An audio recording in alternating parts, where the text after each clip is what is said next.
आप देख रहे हैं लोकोत्तर न्यूज। मैं हूं आपके साथ हर्षिता।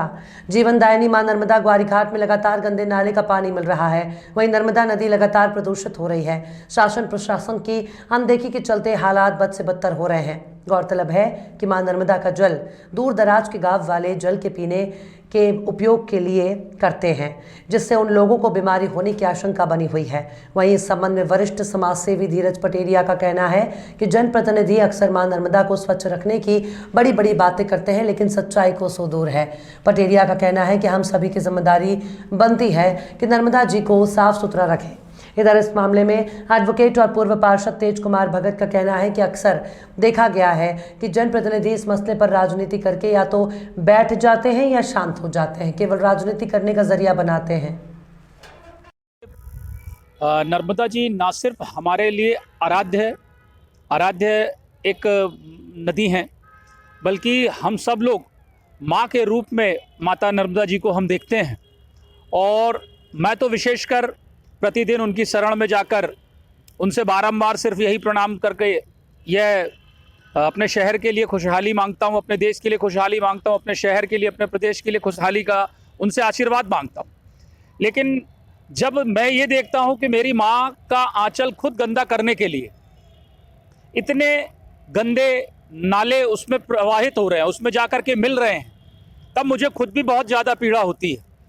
इन गंदे नालों को रोकने के लिए जहाँ एक और तट के किनारे अनेक साधु और संतों ने कई बार आंदोलन किए, कई बार प्रदर्शन किए, उसके बावजूद भी ये गंदे नाले मिलने से आज तक नहीं रोके जा सके। प्रशासन और जनप्रतिनिधि, ना सिर्फ प्रशासन बल्कि जनप्रतिनिधि, तो मैं उन जनप्रतिनिधियों की बात कर रहा हूं जो पूर्व में भी रहे हैं, जो वर्तमान में हैं और जो भविष्य में आने की लालसा रखते हैं, अपेक्षा रखते हैं।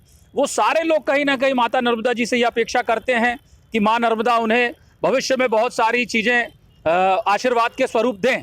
लेकिन सिर्फ मुझे ये लगता है कि आज पार्टी के इन नेताओं के पास, किसी भी पार्टी, किसी भी दल का कोई भी राजनीतिक और जनप्रतिनिधि क्यों ना हो, इनने सिर्फ इस मुद्दे पर चुनाव लड़ा है, वोट हासिल किया है, वोट हासिल करने के बाद अपने घरों पर बैठ गए हैं और अपनी जिम्मेदारियों से ये लोग मुक्त होकर बिल्कुल कुंभकर्णी निद्रा में मग्न हैं।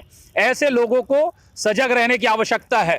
और मैं समझता हूँ जनप्रतिनिधि यदि कहीं अपने घरों पर बैठ जाते हैं तो हम जनता को, हम भक्तों को इस बात को उन्हें चेताना चाहिए कि आपने हमसे हमारे घर पर आकर के वोट मांगा था, इसलिए वोट मांगा था कि हम माता नर्मदा जी के आंचल को, माता नर्मदा जी के तट को हम हमेशा स्वच्छ रखेंगे, साफ सुथरा रखेंगे। और यदि उसके बाद ये गंदे नाले उसमें आज भी जाकर के मिल रहे हैं तो ये हमारे लिए, हमारे आने वाली नस्ल के लिए, पीढ़ी के लिए निश्चित रूप से दुर्भाग्य का विषय है।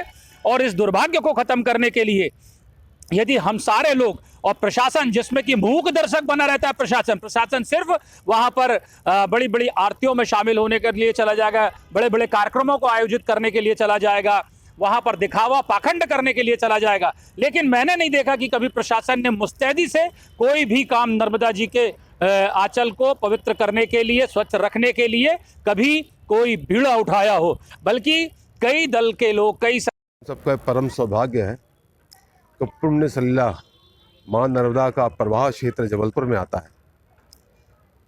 और नर्मदा मैया एकमात्र ऐसी नदी है देश में जो सबसे स्वच्छ है, लेकिन उनमें अभी और सुधार करने की आवश्यकता है। इतने गंदे नाले भी अनावरत मिल रहे हैं, 24 घंटे गंदा पानी जाके मिल रहा है। लोग वोट लेने के लिए, चुनाव लड़ने तो बड़ी बड़ी बातें करते हैं कि हम नर्मदा जी का क्षेत्र को सुधार करेंगे, प्रदूषण कम करेंगे। कई फैक्ट्री हैं, उनकी गंदगी उसमें आ रही है। तो जितने भी जनप्रतिनिधि हैं उनको इस ओर ध्यान देना चाहिए। और जनप्रतिनिधि यदि कहीं कोई कसर छोड़ रहे हैं तो जनता की जिम्मेदारी है। हजारों लोग रोज नर्मदा जी में दर्शन करने रोज जाते हैं। हम लोग भी पहले वहाँ पर जाके चोई निकालते थे, सफाई करते थे, वहाँ पे साबुन शैम्पू बिकवाना बंद किया हम लोगों ने। तो अभी बहुत सारे प्रयासों की आवश्यकता है, लेकिन जो नालों का गंदा पानी आ रहा वो इंसान उसको नहीं रोक पाएगा। उसके लिए हमको सीवेज ट्रीटमेंट प्लांट लगाना पड़ेंगे और बड़े बड़े लगाना पड़ेंगे। छोटे मोटे से काम होने वाला नहीं है, क्योंकि 24 घंटे सैकड़ों नाले आके गिर रहे हैं वहाँ पे।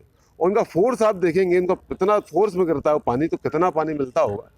तो इस ओर ध्यान देने की आवश्यकता है। कई संतों ने भी इस विषय में बहुत बड़े बड़े अनशन किए हैं, अनावरत उन्होंने निराहार रहे हैं। लोग भी चाहते हैं नर्मदा जी साफ हो, तो जनप्रतिनिधि और शासन दोनों को